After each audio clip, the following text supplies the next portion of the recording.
Welcome to the Hogmanay Alex Salmond Show, where we present the highlights of 2020. We hope you had a wonderful and common sense Christmas. Hogmanay is the Scots word for New Year's Eve and is taken very seriously in Scotland. Normally tonight would see vast crowds and celebrations in the home of Hogmanay. But this is a very different year, and this Hogmanay will be responsible and socially distanced, just like this programme. And just as COVID dominated the year, it dominated our interviews. Right back at the start of the year, we conducted the first of many interviews with Cambridge virologist and naked scientist Dr. Chris Smith. He gave us the first indication of the dramatic shape of things to come. What you've potentially got is something which, while it's less lethal than SARS, is much more infectious than SARS and about as lethal as the 1918 flu pandemic, and everyone's susceptible to this, like they were for the 1918 Spanish flu pandemic. So if this were allowed to escape and go to its logical conclusion, one possibility, one worst case scenario, is it could be as bad as 1918. And remember, this was at a time when President Trump was joking about the virus and Prime Minister Johnson was not even turning up at the COVID Cobra meetings. Here's a selection of what our experts had to say about the virus as the year progressed and about the public health challenges presented by COVID. We need to make testing quite a routine thing, and it's far from being a routine. And we just don't seem to have a grip of what we need to do. Why do you want to set up a private testing laboratory and a private contact tracing service which will never, ever work as efficiently as if you had invested in your local NHS services and systems in both the local authority, in the NHS, and in Public Health England? If we look at the staggering amount of money spent, £12 billion, that is the equivalent of the entire budget of all the GPs and public health combined. The asymptomatic testing, I think, is essential. It's not that difficult. One of the things that we proposed very early on was testing wastewater from halls of residence, but that was too difficult. My worry really is that there are still a lot of people who don't really believe in the coronavirus. They don't think COVID is real. They think it's a hoax. And my big worry is that, for those entrenched people who just don't believe anything they're being told by science, will they even take a vaccine if it's made available? If they don't, then they will present a risk to everybody else who does. Because as long as, we don't achieve this herd immunity, either naturally or through vaccination, then there's always a chance that the virus will come back. If we chop down rainforests, decide that we're going to eat exotic meats and kettle together everything from snakes, bats and pangolins with chickens and dogs in market spaces, and then everyone thinks it's their right to fly around the world as often as they like wherever they go, then there is no hope for us, because this will continue. We have to start recognising that the planet is itself vulnerable, that we are biological organisms as part of an ecosystem on it. We need to reconsider completely the way in which agriculture operates, trade, the way in which we manage our natural resources, and the way in which we travel. Because these sorts of behaviours have brought us to this point, and they will continue to do so again. So the world needs to rethink how it behaves, and also to learn to behave a great deal more cooperatively, as we are learning to do now, unfortunately, in these sad times, a great deal more cooperation than there has been before. And we need to make friends, not enemies. Of course, COVID threatened international economic collapse, which we discussed with Professor Danny Blanchflower and former UK Government Chief Economist Vicky Price.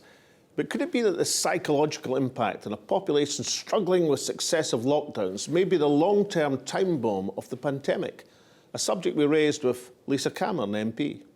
The psychological crises for people come in waves. It doesn't come all at the one point in time. So it's important that we have this long-term delivery plan, and that's what's needed in terms of supporting mental well-being for staff.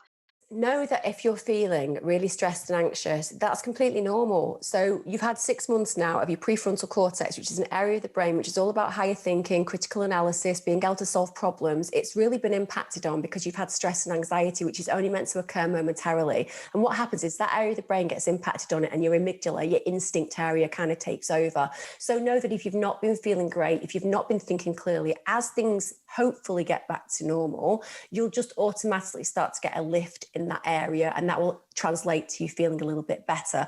On top of that, look, if you've survived this long, and even though it's been challenging and you've still got great relationships with the people that you love, reframe it. You're blessed, because it's great to miss people. It's great to have those people that you know that you love in your life and that are there for you.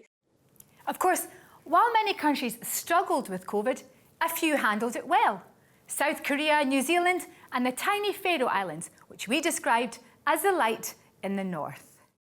We have all chosen this early intervention, that we went very early in with lockdown. In the Faroe Islands, we only had 3 positive cases when we locked down.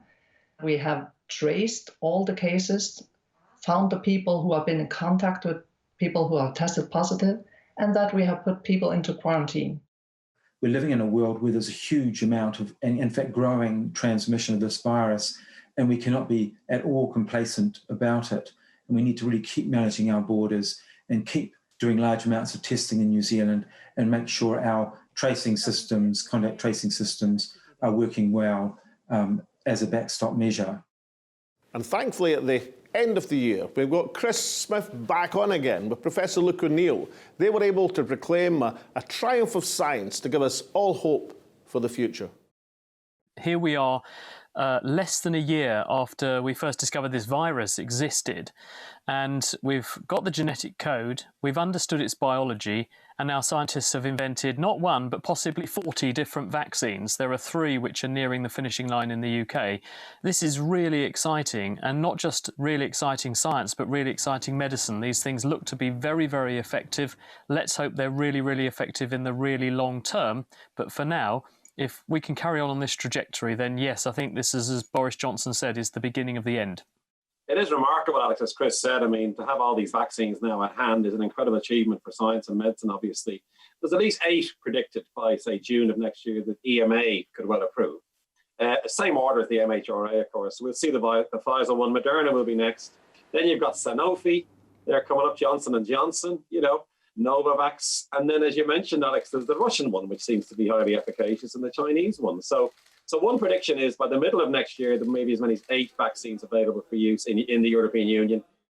Of course, the pandemic was not the only big story of 2020. There is the small matter of a presidential election, and we had a range of experts commenting on the ups and downs of the presidential campaign.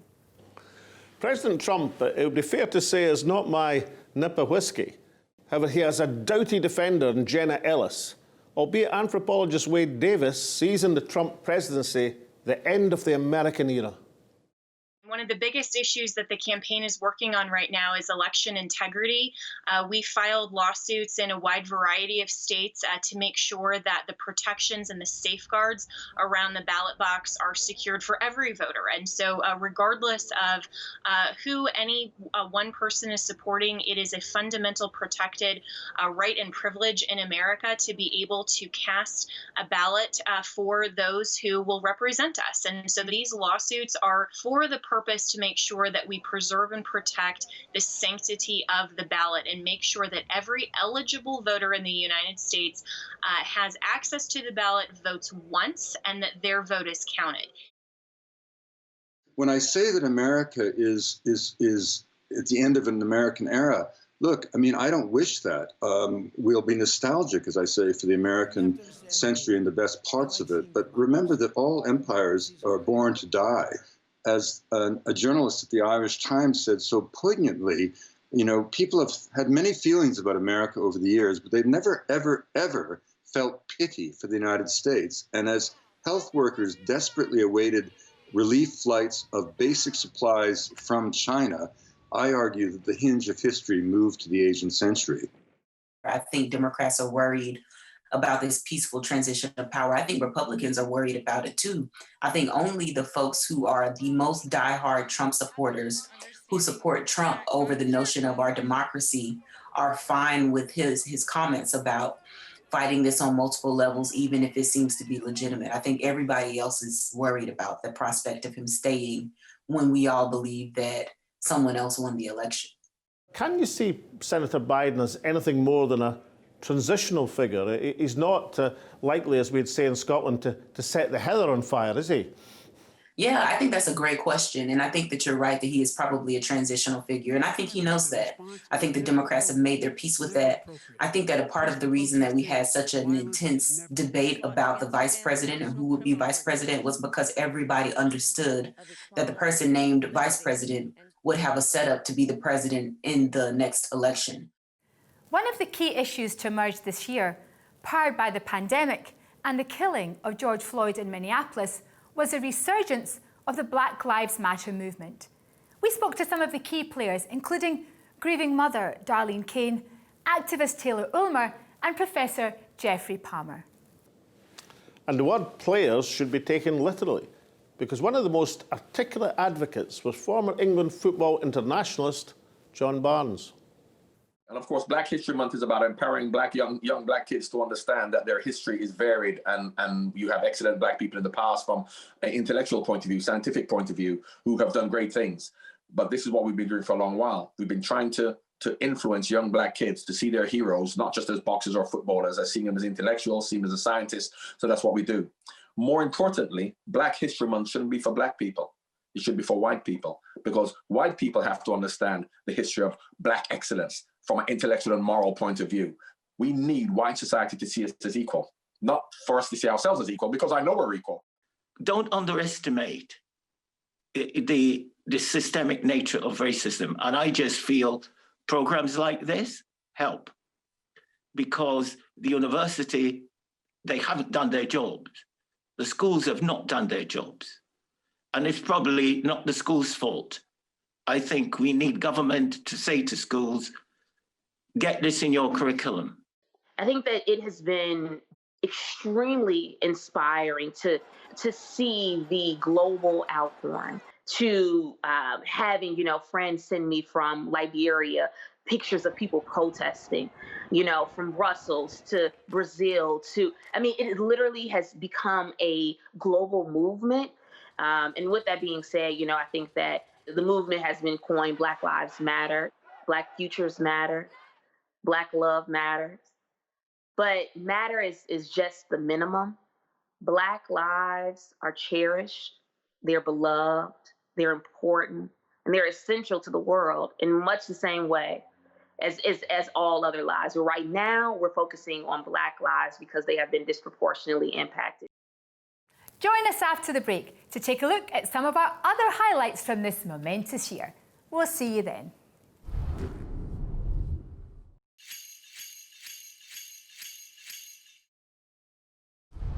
Welcome back to our highlight show of 2020.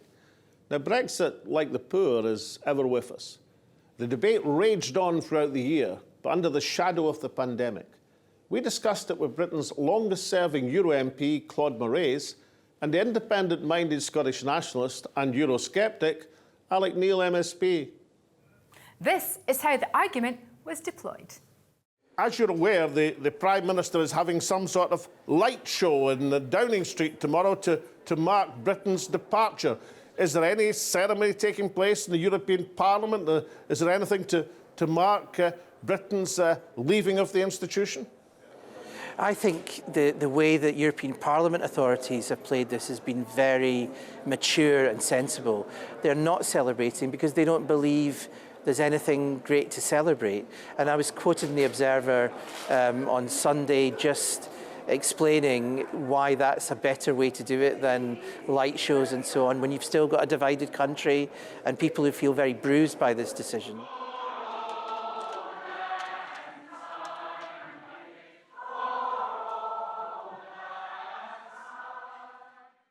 I think the mood in Downing Street will be, come hell or high water, we're going to deliver Brexit by the end of the year, even if it means leaving on WTO terms. And unless the EU can come up with some kind of compromise in those circumstances, then I think that's what will happen. A fundamental deal will be signed, perhaps with an extension of the transition on the 2 or 3 areas that might be impossible to reach agreement on by the end of December. At no stage, Alec, have the European Union sought to impose the sort of conditions on any other country, whether it's Canada or any other country that they are seeking to impose on the United Kingdom. That is practically not feasible, and it will lead to a no deal, unfortunately, if the European Union don't change their stance. To betray what the British people voted for, to sell out at this stage, to allow the European Court of Justice to override the decisions of the British Supreme Court would not be delivering Brexit, and it would create a massive disconnect between ourselves as the governing party and millions of people across the country who voted for and believe in Brexit and continue to believe in it. We're living through the biggest national crisis since the 1930s. Now, in those circumstances, to have a man of Johnson's style of politics, jokey, fun, celebrity politics, I wonder whether he is, as we move into a very dark period in not just British history, but global history, whether that is the style of leader which people again want. Now, the question is in due course, what may replace him? Maybe the change will come from within the Conservative Party, but if matters are as grave as I believe they are now, I don't rule out, I'm not saying I know how it will happen, but I do not rule out the possibility of a coalition government and Prime Minister Starmer before the next general election is due. Ireland is one of our fascinations on this show. We presented the arguments from inside the Dáil and the Stormont Assembly. People from Northern Ireland who wanted to remain part of the EU and feel European. They felt it had been denied them in the way the agreement said could never happen, and they felt diminished. So we're talking about people who, if you went to them and your first question was, would you like to see a united Ireland someday? They would say yes, but that's an aspiration. If your second question was, will you join us to be an activist? They would have said no. But after the 24th of June 2016, the answer to the second question is, where do I sign up? My view is not that we should never do it. Of course, I'm a Republican. It is the aim of, number one aim of Fianna Fáil, the party I led and for years and was actively involved at every level, that unification of the country. But it has to be done properly, properly organised, properly negotiated, trying to convince people. Any other way will only lead to hardship and failure. Amid all the chaos, the Labour Party and Liberal Democrats managed to conduct leadership races. We surveyed the field and our experts tipped the results. It should be said they were both odds-on favourites. Remember the old rule, governments lose elections, oppositions don't win them. So if Johnson is a disaster, the question is Keir Starmer the man who could replace him? If Johnson is a success, it doesn't matter what Keir Starmer does because Johnson is going to be in power for 10 years. So the question is, can he actually nail Johnson down? So like a year ago, virtually everybody was saying, we've already discussed, A, this Labour Party would only vote for a Corbyn-type figure, and B, next time it would have to be a woman. So whenever Keir Starmer's name came up, they said, not a chance, it would be a woman. He might as well not stand. Instead, he's running away with it. They see in him a weighty, credible, authoritative figure who might be the leaderly figure to lead them towards some kind of recovery. And that's why he's doing much better, I suspect, than any political commentator would have predicted a year ago. Maybe there are 30 plus seats which we could win in a way that we're complementary to the Labour Party rather than competitive with it. And if that happens, you've got serious numbers for an alternative government. I was there in 1997. I mean, that's how many of us got into Parliament in the first place with the Blair Revolution. It was a complementarity with the Labour Party rather than competition. Scotland was never far from our thoughts on the show. This is how Alex summed up the 700th year anniversary of the Declaration of Arbroath, and he spoke to legendary Scots star Sheena Wellington. Scottish Parliament was a dream that we all had, I think. And I never thought I would actually end up singing there, but it was a great boost to the self-confidence of, I think, the cultural scene in Scotland. and it was a tremendous honour for me.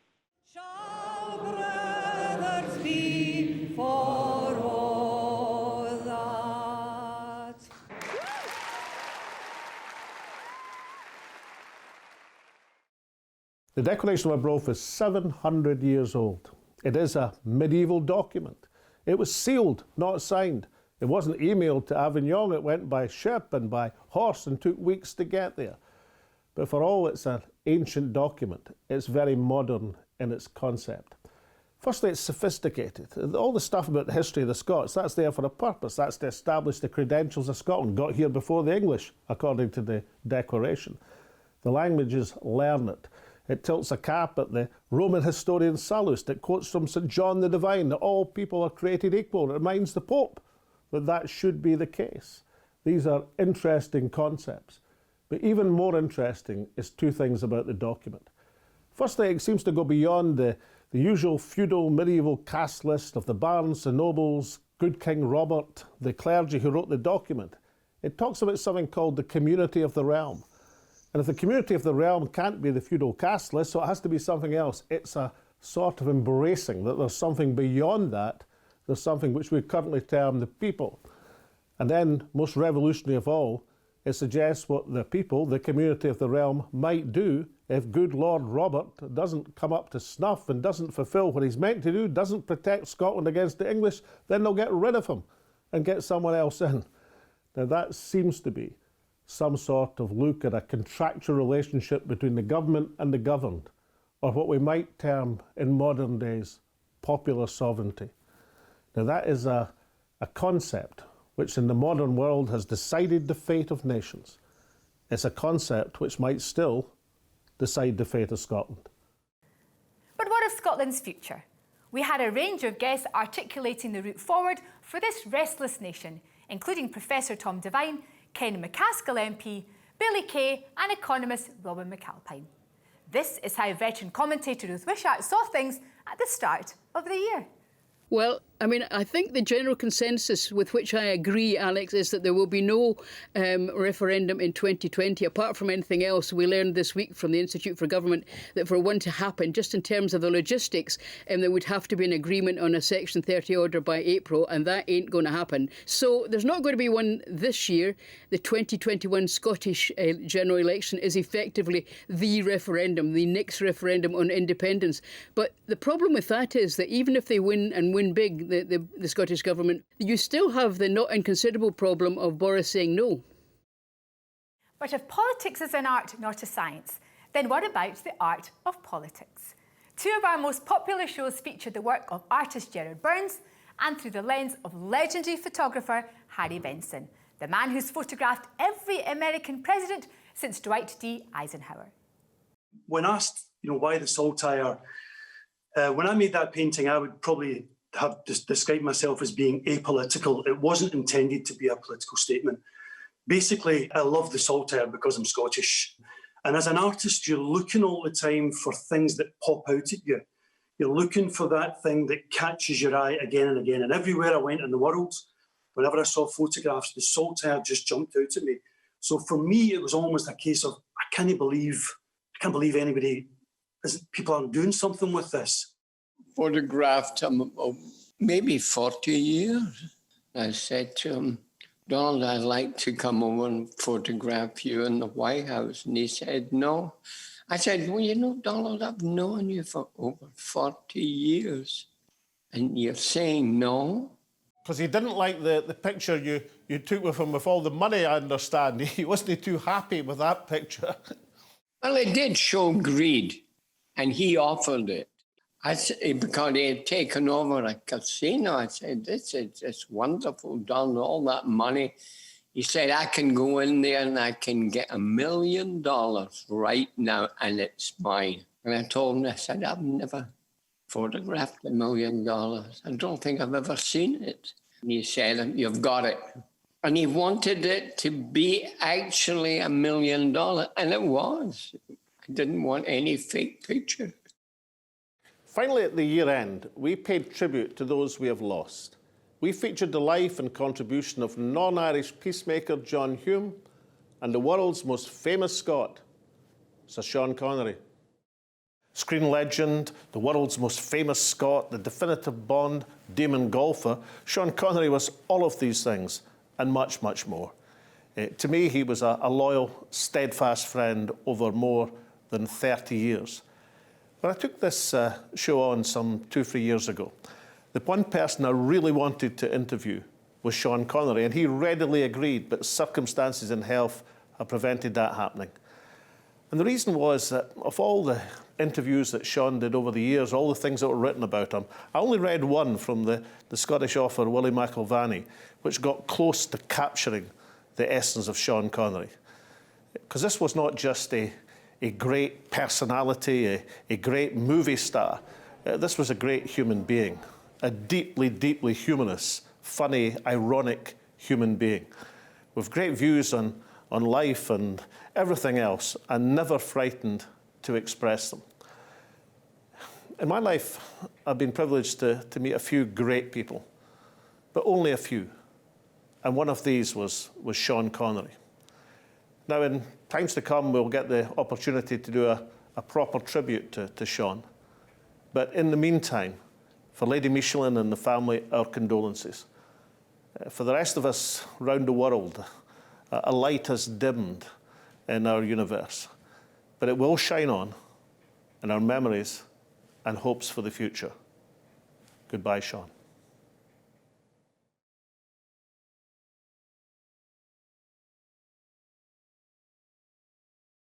In many respects, Hume was a moral exemplar as much as a political exemplar.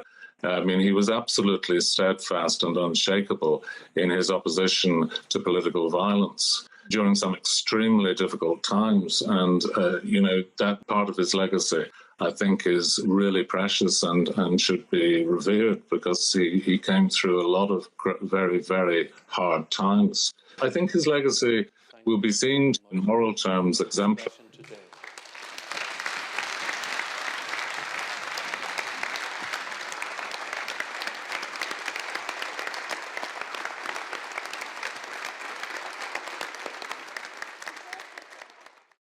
And so, until we see you next year, have a socially distant celebration. Stay safe as you ring in the new year. And of course, to Alex, happy birthday. Thank you, Tasmina. I share it with Sir Alex Ferguson and Bonnie Prince Charlie. And as we say in Scotland, all the best for 2021.